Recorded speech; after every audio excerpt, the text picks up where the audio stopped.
Hosted by you/character_guest4227. My 45F daughter, 15F, suffers from severe social anxiety. It is incredibly crippling and has prevented her from participating in many extracurriculars and even affected her education over the years.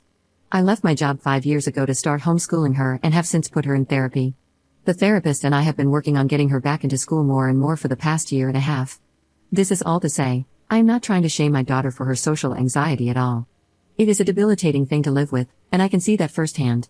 Last month, the therapist recommended getting a service dog for my daughter to help her navigate public settings better. Despite thinking this was a huge responsibility, I saw the excitement on my daughter's face. She really wanted a dog and seemed determined to continue her progress with the help of an animal. I was initially on board with this and started the necessary research. However, a few weeks ago, I left my daughter with my sister-in-law for a few days because my mother was sick, and I needed to visit her a few hours away, while my husband was on a work trip.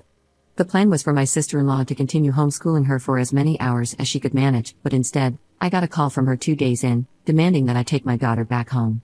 I found out that my sister-in-law had to leave the house for a few hours and asked my daughter to take care of her senior dog. This dog is very old and small, and she was adopted just over a year ago, so she's still a bit wary of people. My daughter, in an attempt to recreate some ridiculous online video, took the senior dog to the roof of the house and left her there. The poor thing was so scared she defecated on the roof, shaking, while my daughter filmed. Of course, this didn't go as planned, and the dog ended up falling off the roof and into the swimming pool, out of sheer luck. However, due to her age and size, the dog ended up breaking a few ribs in her paw. When I heard this, I was absolutely livid. I confronted my daughter immediately, and she admitted to wanting to recreate a video she saw online. She then proceeded to defend herself by saying something along the lines of, "That dog is old. If it were younger, nothing would have happened." She also mentioned that she didn't really think what she did was that bad because it's an unloved sheltered dog with no real value like a service dog or newborn puppy. I was very upset to hear these words coming out of my daughter's mouth. I have no idea where she learned this from, considering neither my husband nor I share these beliefs. I immediately told my daughter that she would not be getting a service dog. I also told her that she would have to pay her aunt's vet bill, no matter what it took. Since the bill is in the thousands, she will have to find a way to make that money. My daughter got upset and said I was being unfair because she can't get a job due to her social anxiety, but I told her she should have thought about that before doing what she did.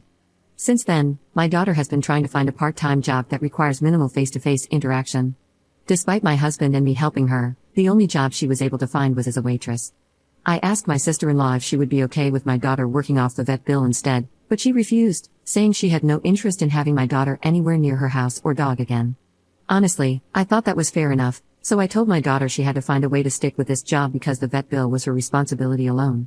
My husband told me I might be the jerk for suggesting our daughter pay off the entire bill and that we should probably just restrict her pocket money until the bill is paid off. I think that's not a good enough punishment because her pocket money isn't earned, it's what my husband and I give her for free time at the start of the week. Also, this bill is entirely her fault and, therefore, her responsibility. It's unfortunate that the only jobs available are in customer service, but what else can we do? My daughter's therapist also reached out, saying she thinks it was wrong of me to completely take the service dog idea off the table, considering it is a medical necessity. She also pointed out that suddenly forcing my daughter into an unfamiliar job may be a bit too daunting. Are my husband and my daughter's therapist right? Am I being too harsh on my daughter? Commenter. The problem is that you're coddling her so much. I have severe social anxiety, crippling even, throwing up, crying, tremors, panic attacks, all that jazz.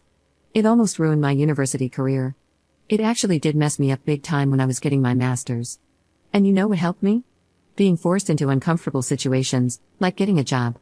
I'm tired of people saying that the only solutions are meds and therapy and living in a safe bubble. If your daughter isn't pushed out of her comfort zone, you'll have not only a little animal abuser but also someone who will be unable to function in society. And you won't be there forever to hold her hand. Ops response. What makes you think we aren't trying to put her into uncomfortable situations? My original post says we're working on getting her into school. The plan was to have her in college full-time. I also didn't raise her to be an animal abuser. I'm also getting tired of people comparing mental health issues. That will never be okay. I'm glad that worked for you, but my daughter was practically born with severe social anxiety. By the age of 8, she was wetting herself at school almost every day. She was crying, vomiting, and we were getting calls from teachers almost every day. I'm sorry for what you experienced, but it's not the same for a little girl. Was I supposed to get her a job at 10? We tried forcing her into school. We tried just a few days a week. We even tried leaving her at school and refusing to pick her up when she wet herself or vomited, sending her with spare clothes. This went on for 4 years. It didn't work. You have no idea how hard this has been. Commenter. Not the jerk. I think at this point a new therapist is indicated. Unless the therapist is unaware of the extreme severity of this incident, they are behaving in an unethical way. Maybe your daughter lied to her therapist about the severity of what she did. Ops response. I think this may be the case, yes. Other comments have mentioned this, so I've decided to take her to another therapist who isn't working so closely with us and explain the situation myself. She will also be working with a psychiatrist soon. Update 1 week later. First off, I want to say that although I was warned Reddit could be brutal, you guys did not hold back. Shout out to the person who DM'd me, telling me to unalive myself and my family.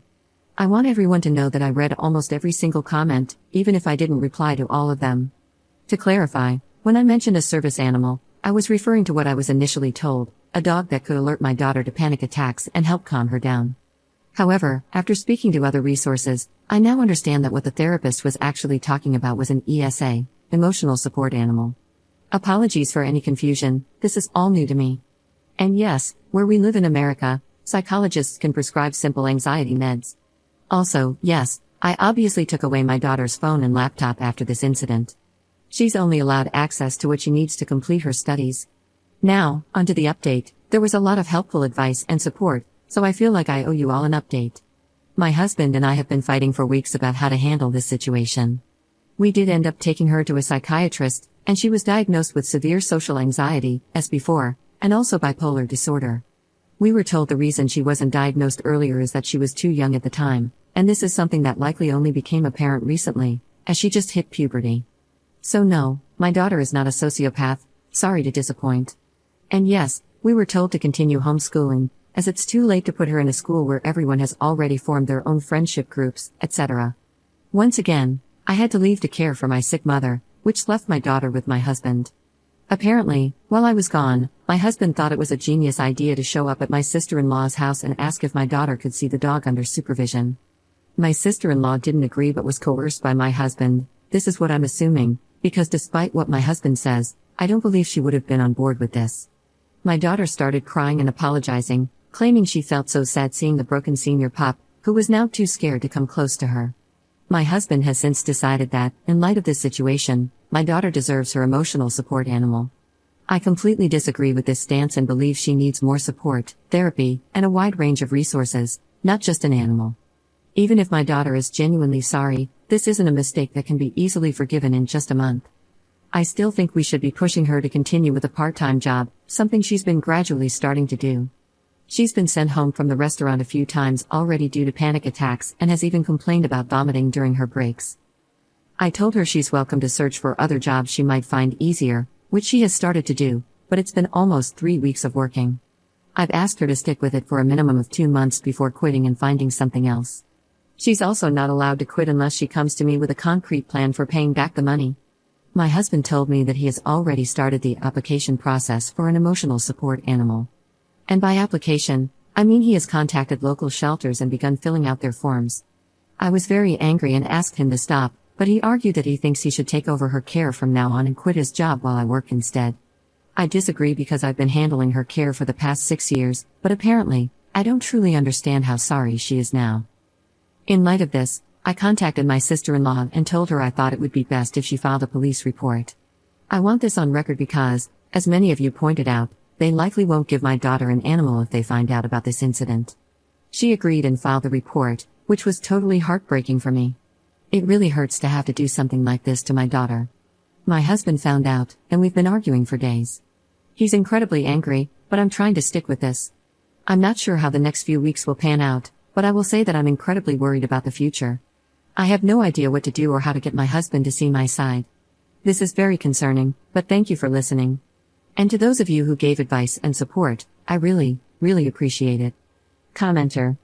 I would not back down from this. That girl does not deserve a dog, and you did the right thing by telling your sister-in-law to file that report. I know that's hard for you, but it was absolutely the correct thing to do. Your husband is being a Disney dad, and in the long run, that's not going to help your daughter at all. Hopefully, real-life consequences will show her just how wrong what she did really is.